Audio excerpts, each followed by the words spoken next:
열린교회 성도 여러분 안녕하세요. 9월 27일 매일 성경 묵상 함께 하겠습니다. 오늘 묵상할 말씀은 열왕기상 9장 10절에서 28절의 말씀입니다. 함께 읽겠습니다. 솔로몬이 두 집 곧 여호와의 성전과 왕궁을 20년 만에 건축하기를 마치고 갈릴리 땅의 성읍 20곳을 히람에게 주었으니 이는 두로왕 히람이 솔로몬에게 그 온갖 소원대로 백향목과 잣나무와 금을 제공하였습니다. 히람이 두로에서 와서 솔로몬이 자기에게 준 성읍들을 보고 눈에 들지 아니하여 이르기를 내 형제여 내게 준 이 성읍들이 이러한가 하고 이름하여 갑을 땅이라 하였더니 그 이름이 오늘까지 있느니라. 히람이 금 120달란트를 왕에게 보내었더라. 솔로몬 왕이 역군을 일으킨 까닭은 이러하니 여호와의 성전과 자기 왕궁과 밀로와 예루살렘 성과 하솔과 무깃도와 게세를 건축하려 하였음이라.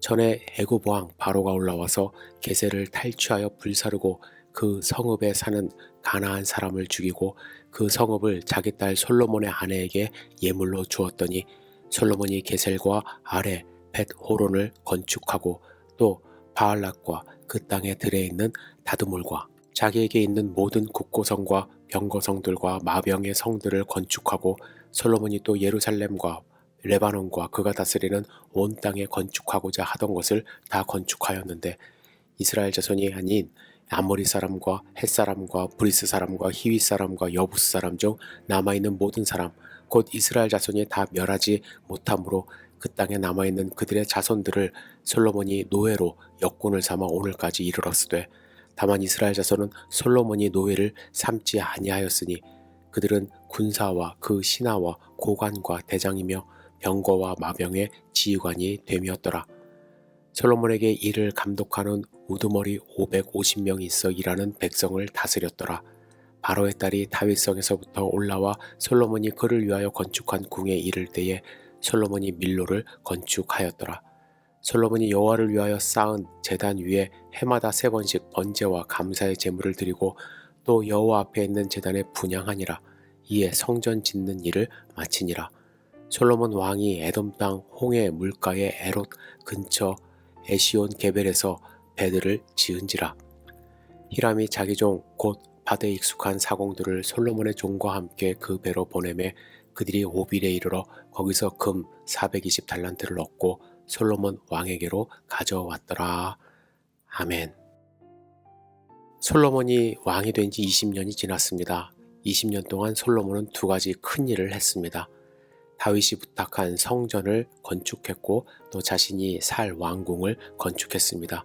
이 건축들이 다 끝났습니다. 그래서 10절에 건축이 끝났다고 선언하고 있습니다.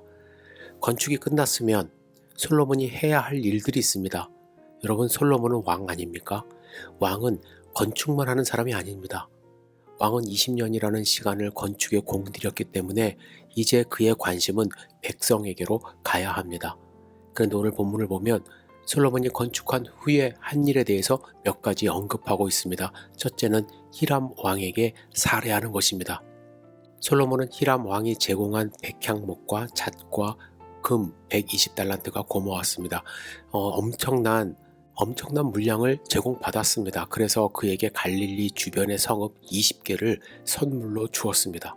아마도 앞으로 계속 좋은 관계를 맺자는 그런 뜻이었을 것입니다. 그런데 문제는 히람 왕의 눈에는 그 성읍들이 쓸모없는 땅으로밖에 비춰지지 않은 것입니다. 저는 히람과 솔로몬과의 관계는 히람과 다윗과의 관계와는 좀 다른 관계라는 생각이 들었습니다. 히람은 다윗 왕을 평생 사랑했다고 성경은 말씀하고 있습니다. 이러한 관계는 물질적인 것을 주고받음으로 생기는 것이 아니죠. 하지만 솔로몬은 어떤 이유에서든지 이러한 관계를 제대로 유지하지 못했던 것 같습니다.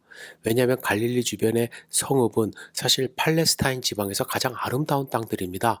신약에 보면 갈릴리 호수를 디베라 호수라고 명명했습니다. 이유는 로마의 황제 디베리우스를 기념하기 위해 그 주변에 도시를 짓고 이름을 지었는데 그만큼 갈릴리 호수가 아름다웠기 때문에 거기다가 그런 성읍을 진 것이죠. 그 지역의 성읍 20개를 주었음에도 히람의 마음에 들지 않았다는 것. 그것은 히람 왕은 솔로몬과의 관계에서 현실적인 이익만을 추구하는 관계로 전락했음을 암시하는 것 같습니다. 또 저는 여기서 솔로몬이 서서히 무너지는 모습을 볼 수 있는데 어떻게 하나님이 허락하신 땅을 자기 마음대로 이방 왕에게 넘겨줄 수 있는가라는 점이 의심스러웠습니다. 히람 왕이 그 땅을 가치 없는 땅으로 여기기 전에 솔로몬이 그 땅을 하나님이 주신 땅이 아닌 자기 마음대로 처분할 수 있는 땅으로 가치를 하락시켰다는 점이 저는 더 큰 문제라고 생각을 합니다. 그리고 15절 이하에 보면 솔로몬은 성전과 왕궁 외에 수많은 위성 성곽들을 건축했고 자신의 재산을 쌓을 국고성, 전쟁을 치르기 위한 병거성, 마병들의 성들도 건축했습니다.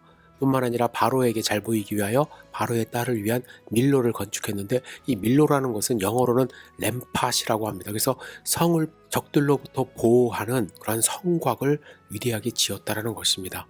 그리고 오늘 본문에 보시면 솔로몬이 하나님께 드리는 제사에 대해서 언급하는 그러한 장면이 있는데 저는 처음 성경을 읽을 때 매일 번제와 감사의 제물을 꼬박꼬박 드렸다는 것으로 생각했습니다. 그런데 본문에는 해마다라고 합니다.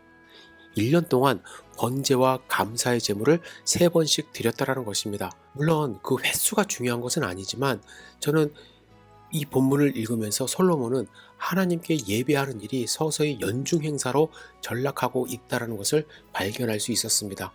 그러나 그에게 더 중요한 일들이 생겼는데 무엇입니까? 자신의 재산을 보호하고 명성을 쌓아가고 금 달란트를 받아내서 이제 부자가 되고 외교적인 수완을 발휘해서 나라의 부국 강병을 꾀하는 것이었습니다. 저는 오늘 본문 말씀을 통해서 2가지 교훈을 얻었으면 좋겠습니다. 첫 번째는 솔로몬이 하나님으로부터 받은 약속의 땅을 이방 왕에게 줬을 때 제대로 평가를 받지 못했다는 것입니다. 혹시 우리가 하나님으로부터 받은 은혜에 대해서 내 자신이 제대로 평가하지 않으면 다른 사람들도 제대로 평가하지 않습니다. 그냥 내 마음대로 넘겨주면 그 사람들 우리가 받은 은혜 이해도 하지 못합니다. 두 번째는요, 우리가 드리는 예배에 대해서 혹시 다른 일보다 예배가 등한시되는 것은 아닌지 우선순위에 밀려 있는 것은 아닌지 모르겠습니다. 매일 번제를 드리는 솔로몬이 아니라 1년에 3번 드리기 시작한 솔로몬과 같이 다른 일 때문에 하나님께 예배를 드리는 것 소홀히 한다면 1000번제를 드리던 솔로몬이었는데 이렇게 횟수가 줄어든 거 보면은 그는 자연스럽게 하나님과 멀어져 갔습니다. 우리도 혹시 그런 것은 아닌지 여러분들 생각해 보시기를 부탁을 드립니다. 내가 받은 은혜, 하나님으로부터 받은 것 소중하게 여기시고 매일매일 하나님과 교제하는 삶 사시기를 주님의 이름으로 축복합니다. 기도하겠습니다. 전능하신 주님, 오늘 하루의 삶을 온전히 주님께 의지하며 나아갑니다. 우리의 믿음을 붙들어 주시옵소서. 흔들리지 않도록 인도하여 주시옵소서.